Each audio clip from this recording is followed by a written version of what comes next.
Alright, welcome to part 2 of my Darkness Any Percent tutorial. In this video I'm going to be walking you through chapter 1, discussing all the different strategies, backup strats, hard strats, easy strats. Basically just trying to jam pack as much information in there as I can without completely overloading you. The first thing that we're going to discuss though is how to start a run. There are two ways you can do it. You can just pick new game here. Doing that will delete any checkpoints from a previous run. You can also just start the run by choosing the chapter 1 checkpoint in this menu. And I actually recommend doing that over starting a new game, because then if you end a run in chapter 1, you can always go back and practice something in a later chapter, even if you didn't make it there in that run. Something to note though is starting a new run in this method will not overwrite the chapter saves.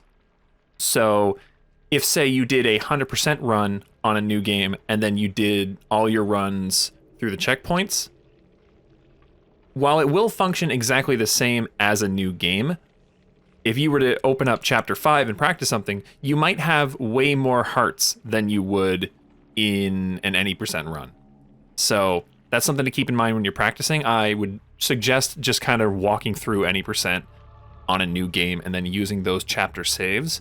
Also, one other thing to mention is if you do a run through the checkpoint menu, you can't come back at any point in your run and load a checkpoint because of that save system I just discussed. There isn't really any reason why you would be doing that in the first place, but it's just something important to lay out so that, you know, you don't have somebody loading up chapter 1 and then they go back into the menu, load up chapter 2, and suddenly, oh, they have 50 or 60 hearts in chapter 2 or whatever. So it's just something to keep in mind. Again, I don't see why you'd ever do that, but important to point out. So when you're starting a run, you can just choose whichever option you want, and your time is going to start when you select your difficulty. Now, as soon as you do this, you should start pressing down or up on the right stick, whichever one is going to make your camera look up, and just kind of tap it about 3 to 4 times a second, making sure that as you tap it, you're holding it down rather than just flicking it down and immediately letting it reset, because that will give you this white flash. By doing that, you've just skipped the part of this cutscene where you're looking down and, actually, you know what? I'll just show you. So, after this cutscene, we get a part where Jackie is looking down in the car, like this. And what you have to do here is you have to look up to actually start the intro cutscene. Right now, the intro cutscene is not progressing, and we're not really getting anywhere. So by tapping the stick throughout that previous cutscene, you can skip right through this. And you see the amount that the camera has to move there. That's why you have to hold the stick rather than just tap it. Once you're in this cutscene, there is absolutely nothing you can do to speed it up, so you're just going to be sitting here for about 5 minutes as they go through the cutscene. Shooting the enemies at the end is not going to affect your speed at all, but it is kind of fun. Also, just want to give a quick reminder before we get started here that since I use default control scheme 2, anytime I make reference to the A button, I'm talking about the jump button, and anytime I mention the X button, I'm talking about the interact button. If you use the default control scheme, the jump button is going to be Y and the interact button is going to be A. Just want to put that out there.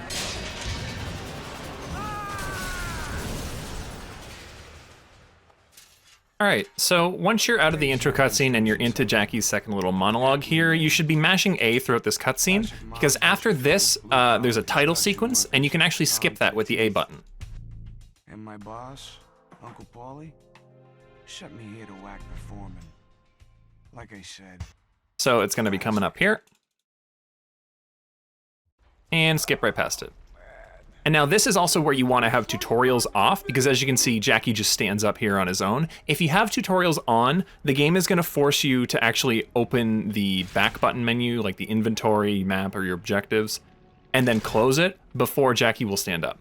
So once he's stood up and you have control, you can just jump over the car, look down a bit so that the prompt to help Mikey shows up faster, and just mash X, of course. And once this cutscene is over, we are going to walk away immediately. When he says, "Hey Jackie, we're gonna come back," watch his face. You can see it changes a little bit, and when he does that, he started his next line of dialogue. You can walk away and come back. Mash X to get the guns.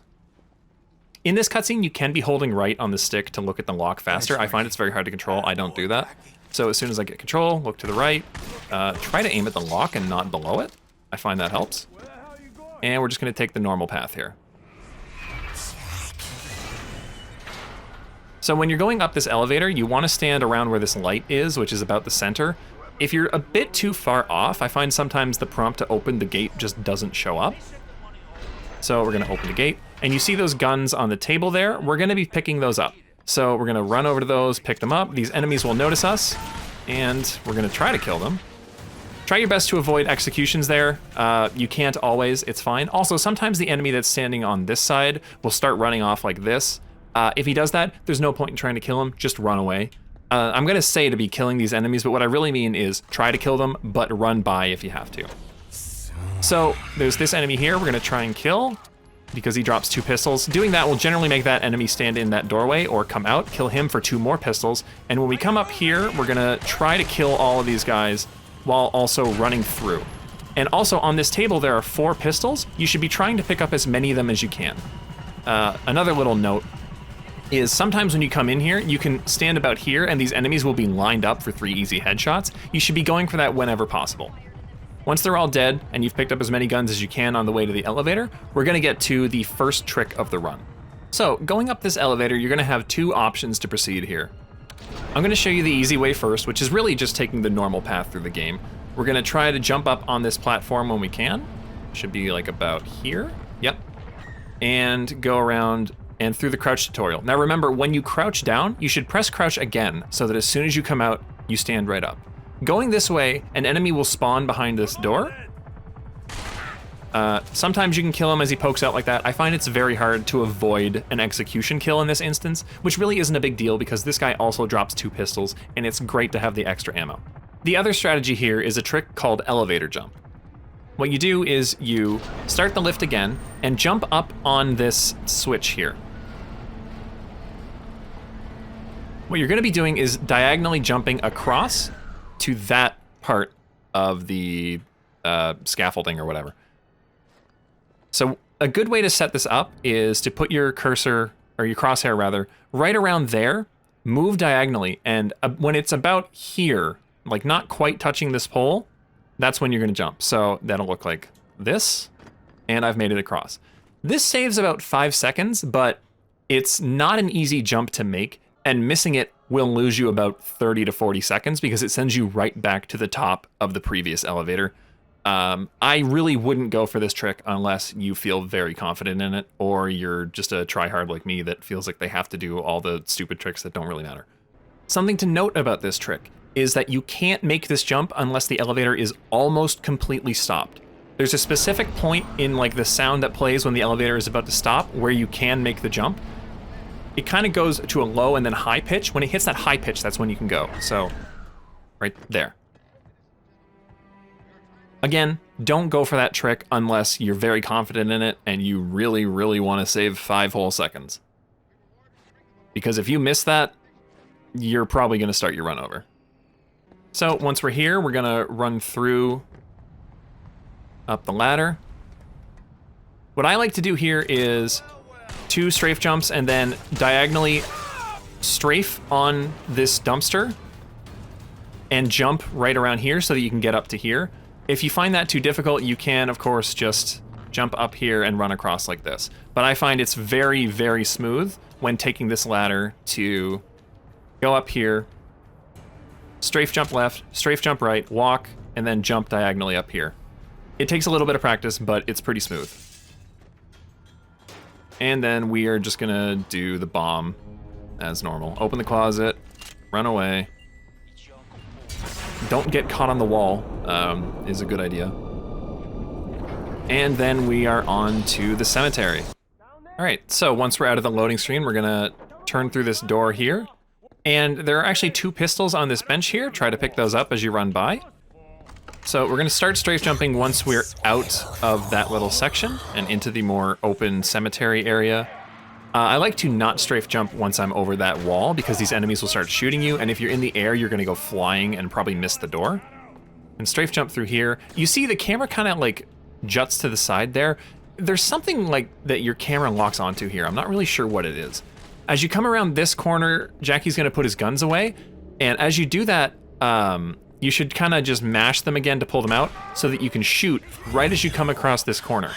You want to kill this guy because otherwise you would have to talk to him before the Darkness Awakening cutscene will play. But if he's dead, you can just come around, shoot him, and then go right back around. A note about Chapter 1 is that you should be ending it with exactly 13 hearts eaten. This is because there are 2 required hearts at the start of Chapter 2, and eating those 2 will put you right at the number of hearts that you need for Darkness Level 2. There are 2 other enemies on the way to the second required heart in Chapter 2, so it's not a big deal if you've eaten less, but they're a bit out of the way, so it's much better to go into Chapter 2 with 13 hearts. It's fine if you have more, but that just means that you were eating too many hearts, and you don't really need to do that. Unless for some reason you wanted to get level 2 earlier in Chapter 1 for Grinder's Lane maybe. I don't know, maybe you're struggling with that. That's fine. Change up the strats all you want. So ignore the fact that this enemy's standing up. I had to restart checkpoint for the recording, and that just causes issues apparently. Once you get to the end of that cutscene, you want to be mashing left bumper so that you pull the darkness out, and then start mashing X. Once you've eaten the heart, you want to pull up the guns, hold left bumper, and mash X so that you can summon the Berserker right away. And with your guns out, you want to shoot this enemy because he's still alive and you can't actually get his heart until he's dead. You also want to stand in that spot and turn around and wait for the Darkling to stop on this wall because, actually I'll show you. This is the reason why you want to wait in front of this body, because when you summon the Berserker, it'll climb onto that wall and just stay there until you're close enough. Once you're about here, and then once it's doing that, then you're free to do whatever you want. So eat this heart. We're gonna go back into the bathroom entrance, pick up a gun, and eat this heart. And then we're gonna come around to this grave and eat this heart. And finally, right in front of the gate, we're gonna send out Creeping Dark, go over the wall, and eat this heart here. Now you may know that there's an enemy behind this little electrical box here. There's not really anything you can do about it. As soon as you get close, the Creeping Dark retracts no matter what. Once the Darkling is finished, you can come out and start jumping over towards the subway. You're gonna stand right next to the stairs here and send Creeping Dark out. Mash right trigger so that you can break that fan, and mash right trigger so you can kill the enemy. As soon as you get that animation, you can start tapping right bumper to retract the darkness, and open the gate and head down into the subway. Something to note here is that the enemy that is behind the electrical box, sometimes he will shoot you while you're in Creeping Dark and it will automatically retract. If that happens, there's not really anything you can do but turn around and kill him and then try it again. Once we're in the subway, it's a pretty basic walk to Chinatown. I'm gonna put away the pager. You don't have to, it doesn't really matter. Jump over the ticket machine, ignore Enzo. This pedestrian is always gonna be here, so is this one. You gotta try your best to avoid them. When you walk down here, you can either try to do strafe jumps along here, but I find it a bit tight and there are often a lot of NPCs walking there blocking you. So what I opt to do instead is just strafe across the top of these benches. Sometimes there will be somebody sitting on the benches and they'll get in your way. Now I took too long here, so I'm actually gonna restart to point out another NPC that can be a bit of an issue. And once you get around here, I like to start jumping like this. This NPC is actually very far down compared to where they usually are. But that NPC is usually going to be on the stairs somewhere, so it's important to look out for them. So we're gonna come up here and just kind of go across like this and head over into Chinatown. All right, so once you're in Chinatown, you're gonna run up the stairs. You can kill that enemy if you want, but I choose to leave him alive to hope that he boosts me. When the enemies in front of you start shooting at you, you should pull out the darkness, maybe a little bit before. And once you're in here, they'll hopefully boost you just like this. That doesn't happen every time. It really is completely RNG. Something to note about this screen is that we want to be eating 3 hearts by the time you leave. 2 is fine if you can't get any enemies to run in front of you. So once we're at Jenny's apartment, we're going to run up to 2 floors here, to the one that has the boxes right here, and run over to her apartment. Can you believe this place? Come here, look on the kitchen table. When you're in here, you have to be looking at the cake to activate Jenny's next piece of dialogue, so you can't come in here and just look at the wall. You have to look at the cake. Once she does that, she'll be blocking you here, and you can't go anywhere. If you blow out the candles a bit further away from her, you need to move closer to her, because if you stand right here, she won't say her next line of dialogue until you move closer. So now I move I closer, know you always piss and moan about your birthday, but I couldn't resist. and that's when she starts her dialogue. I mean, you're only 21 once, right? Are you okay, babe? You're being kind of quiet. When she gives you this dialogue option, press down on the D-pad once to pick pretend like it's nothing. This is the shortest dialogue path here, as there were only... Jackie? I'm talking. This is the shortest dialogue path because there are only 2 lines of dialogue that you have to skip, and then the entire section's over. Your friend Butcher came by. Walk over here, He pick wanted up you to Butcher's call him. number. You can stand a bit far away from the phone and still activate it, so I like to stand right about here and just mash X throughout that line of dialogue. Watch some TV with me. Hey, Skipping through all the dialogue here, and now we can leave. So when you're leaving Jenny's apartment, you may think to just jump down right here. This will actually kill you. What you should do instead is walk down this first flight of stairs, jump off here, and then you can walk off, no problem. Put away that pager, and we're gonna head out and pull out the guns. Now, those enemies that we ran by before, depending on whether or not you were able to kill any of them, which you shouldn't unless they ran right in your path and you're able to eat their heart, they have probably followed you a bit into the alley. It's unpredictable where in the alley they're going to be, but it's a very good chance that they will be there. So again, we're gonna try to eat 3 hearts on the screen. 2 is acceptable if we can't get more than that. So, I'm gonna come around here, pull out the darkness. It looks like nobody actually ran down here. So it's pretty likely we're only gonna get 2 hearts here. Actually, maybe we can get this guy? Yeah, we can, awesome. So you see, I didn't waste any time waiting around for the heart animation to finish. And now we're gonna come over here. One of these guys will usually run deeper into this alley. Oh, this is actually pretty bad. You don't have to kill that guy, I'm just doing that to be safe. And so I have 2, or wait. No, that was my 3rd heart, sorry. So I have 3 hearts now. If you get to this point and you only have 2 hearts, you may think that you want to eat the heart of one of the enemies outside of Butcher's door. I'm gonna show you why you shouldn't do that. So let's say I only got 2 hearts here and I come around here thinking, oh, I'm gonna get a 3rd heart and it's gonna be great. So I'll kill these guys, eat this heart, and then run over into the loading screen, and uh-oh, what's this? I get a slow load because I activated it while I was eating a heart. That is why you don't eat the heart of one of those 2 guys. All right, so there isn't really a whole lot to say about the conversation with Butcher. You're really just waiting for him to say his lines so that you can pick up this body bag. One thing to note is to not get in his way, because if you're in his way, he actually won't move once he actually starts walking here after he's picked these bodies up. So if I'm standing right here, he won't move, or he will, until he gets right up next to me. And he needs to be in specific spots here to say his next line of dialogue. So now I can pick up the body bag. Also, when you pick this up, try not to walk in front of Butcher because he needs to get to his car as fast as possible for you to get out of here. You might think it'd be fun to, you know, beat him out the door, but there's a good chance that you're gonna end up stopping him and costing yourself time.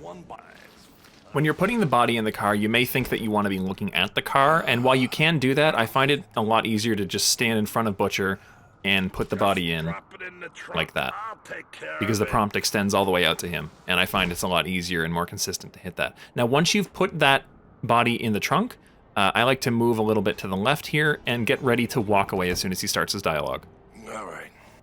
Cancel that, and we're gonna walk up and then immediately press X to get in this conversation. Now, when Butcher says the line of dialogue that is, ah fuck, I think, that's when you can walk away. So right here, you can just walk away, you don't have to skip that. So if you want to make this easy on yourself, you can actually shoot out the power here and take out power to the entire restaurant so that when you get into the next section, all the power's already out. You don't have to do that. Usually what I do is shoot out these lights individually. I'm gonna summon a Berserker Darkling here and use the redirect button to move them around here, and also shoot out this window and aim at this cop. When they point the gun at you, fire. Oh, I missed. It's good to try and kill that cop because they'll get in your way, because where you're gonna run after this section is into that alley there. So now once this truck breaks that wall, send your Berserker right in front of it. This is gonna prevent the truck from moving all the way into the restaurant, and that's good because the SWAT guys that are going to spawn are all going to fall out of the truck immediately. And when they're in the truck, they're very hard to actually do any damage to. So now we're going to kill these SWAT guys and eat 2 of their hearts. If you only ate 2 hearts in Chinatown, then you're going to try to eat 3. Once they're all dead, you'll probably be ready to come out here. And you can just run right by the SWAT guys that open that door.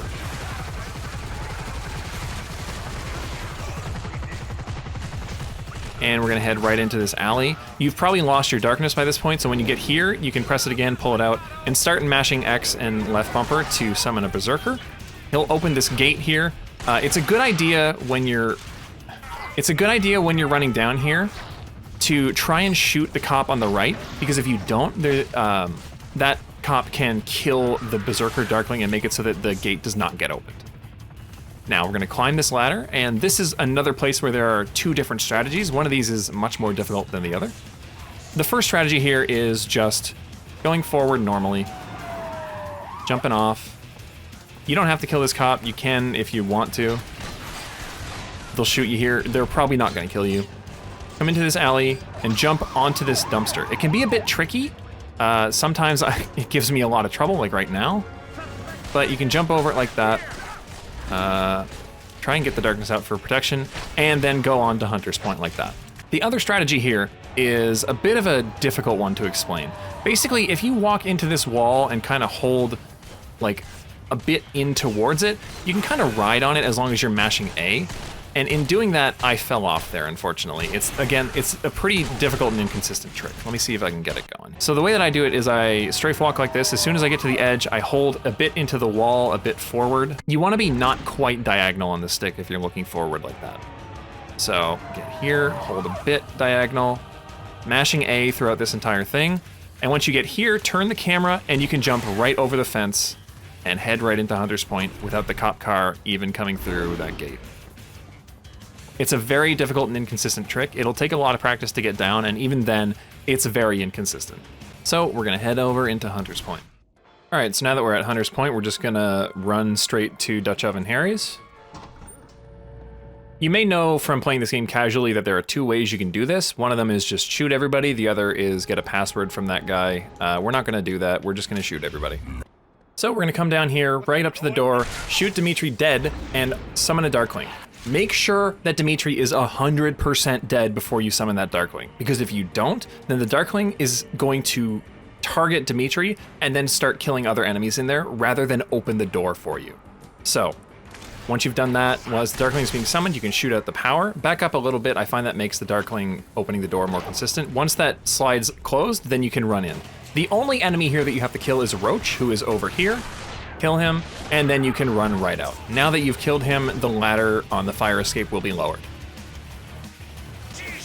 So here we go, we can come up here. I'm just going to ignore these enemies because they're not really a threat to us right now.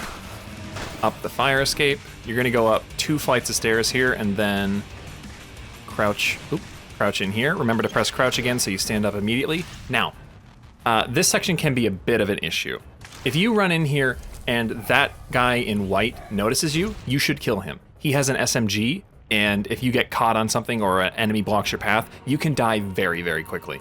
So, since he doesn't see us, I'm just gonna run in here, run past this enemy, in here, jump when you come around that corner, and you might be able to jump over the chair that guy kicks at you. Kill him, kill this guy. And remember, if you get any execution kills here, you have Creeping Dark equipped, so you can just press right bumper twice to enter and exit Creeping Dark and skip the execution cutscene. So we're gonna come through here. As you turn this corner, you should really try to kill this enemy here because he has SMGs and he will shoot at you when you're in this cutscene.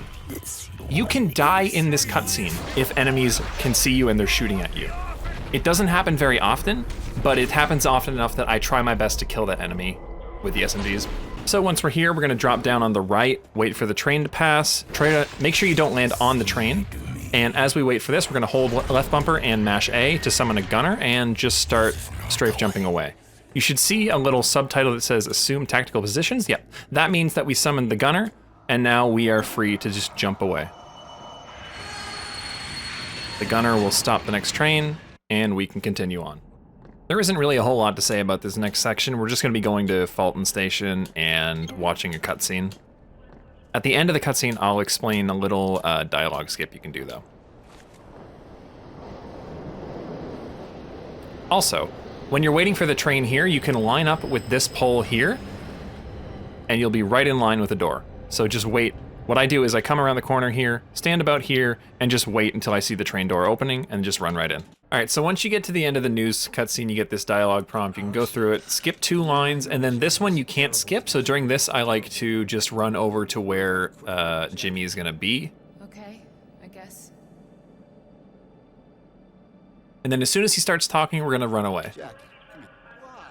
Go back, initiate dialogue with him, and then as soon as you skip your first line of dialogue, you can run away. He'll finish this line of dialogue as you're running to Grinder's Lane, and you'll get the objective on your way there. Right about now.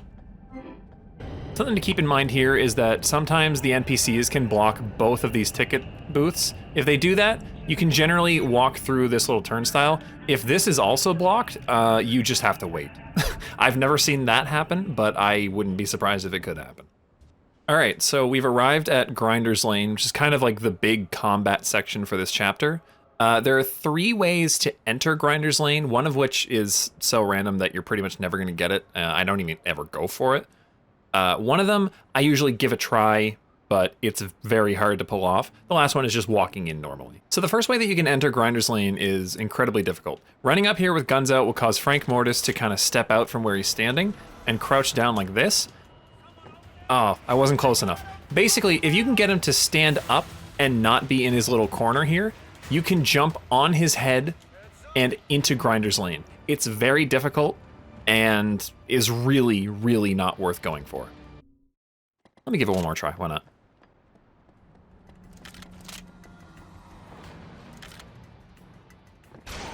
Hey, there we go, I got it.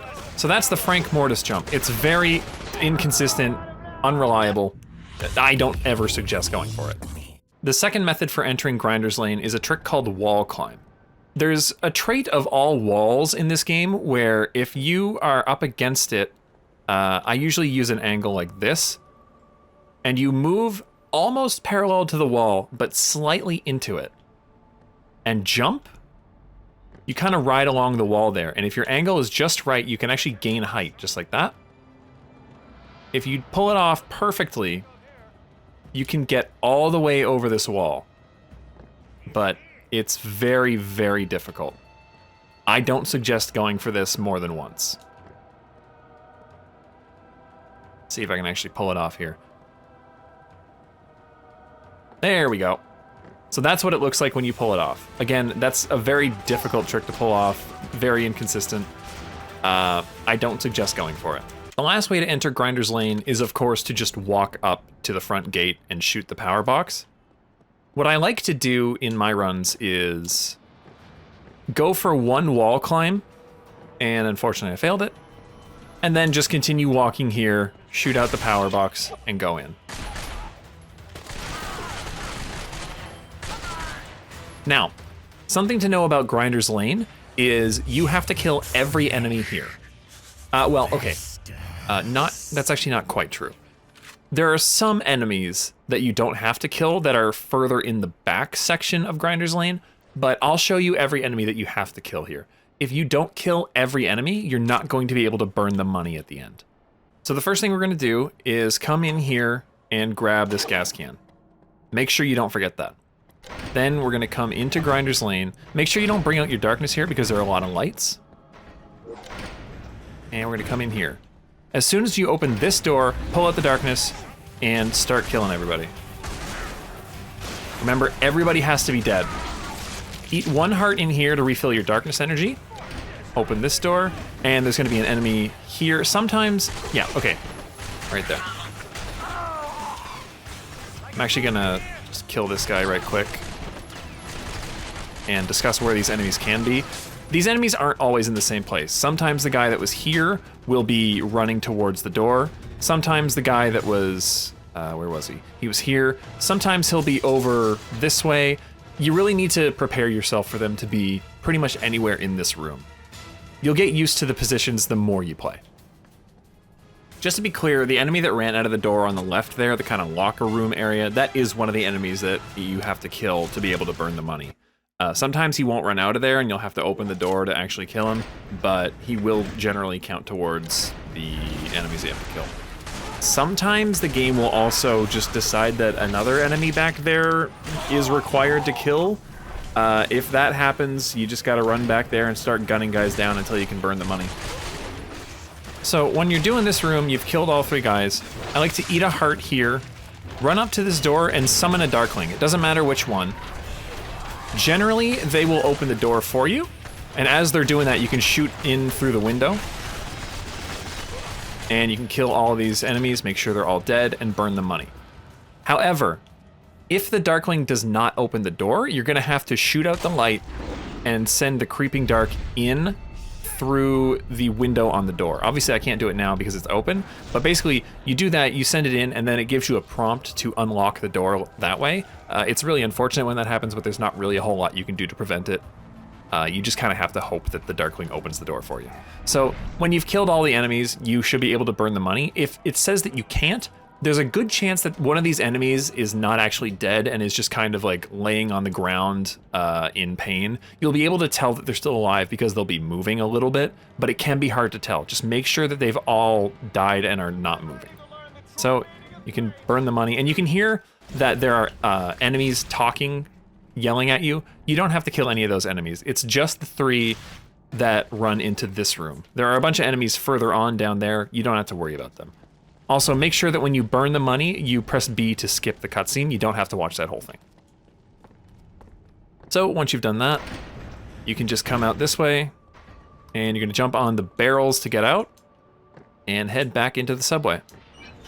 Isn't really anything of note to say about the walk to the orphanage. You're really just kind of, you know, walking on back. There aren't really any NPCs that are particularly gonna get in your way. I mean, there absolutely could be, but there's no real guarantees that anybody's going to be in any particular place. So there are going to be 3 enemies on the approach to the orphanage. I personally like to kill them all because I find that if you leave them alive, sometimes they can get a surprising amount of damage off on you and kill you. However, you can also kill the furthest enemy away and try to get the guy with the SMG near the front to damage boost you a bit. But again, there's a lot of risk to that. I don't personally do that. So all you do is come up here, try to wait for the lock-on to get on their heads. I didn't quite do a very good job of that there, but that's it. And just like that, we're at the end of the chapter. And I'll walk you through the path through the orphanage, just because I know it can be a bit confusing. So you're gonna come in the orphanage, take a right, go up this little stair set here, take a right, go up these stairs, take the door on the left,